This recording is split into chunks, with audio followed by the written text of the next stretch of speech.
Bonjour et bienvenue dans cette vidéo de présentation de Battle Royale, la bataille des jouets. C'est un jeu pour 3 à 7 joueurs, d'une durée de 20 minutes environ, et pour tout public.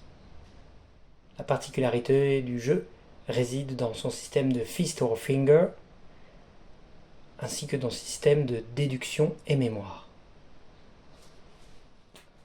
Le jeu propose aux joueurs de participer à un Battle Royale muni d'un jouet. Chaque joueur reçoit un jouet face cachée, avec chaque valeur numérique. Les jouets vont de 1 à 9, et les jouets ont une appétence particulière en fonction des icônes que nous retrouverons sur les éléments de l'île qu'ils pourront gagner, et ainsi modifier la valeur de leur jouet. Lors d'un tour de jeu, les joueurs vont choisir un des 3 lieux sur lesquels ils vont aller, choisir par exemple ce lieu-là, mais en plus faire un choix, savoir s'ils y vont en pointant du doigt ou s'ils y vont en pointant du poing.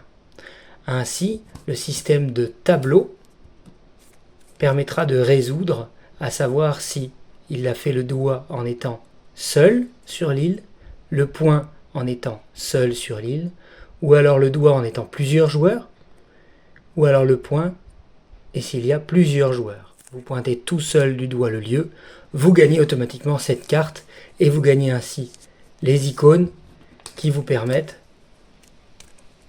d'agrémenter votre score numérique. Si par contre vous faites le point seul sur le lieu, sur ce lieu-là, il n'y aura aucun effet.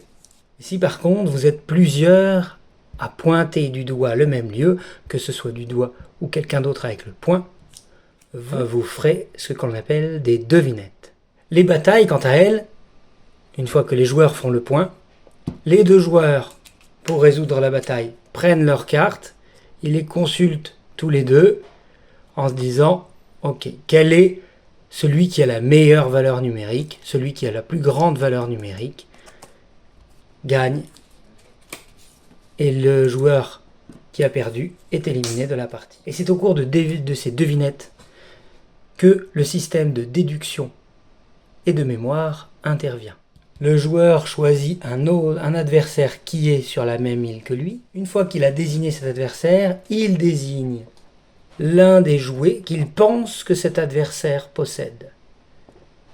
Par exemple, il désigne le drone Tartine Vigie pour ce joueur-là qui était avec lui. Le joueur regarde. Si c'est exact, il est éliminé. Et si ce n'est pas exact, il ne se passe rien. Le jeu peut se terminer de 2 manières. Lorsque tous les joueurs ont été éliminés et qu'il ne reste plus qu'un seul joueur, à ce moment-là, ce joueur a gagné. Ou alors lorsqu'il ne reste plus qu'un seul ou aucun lieu en jeu. Ainsi, il y a une dernière devinette finale et une bataille finale qui aboutira forcément à la victoire d'un seul et unique joueur.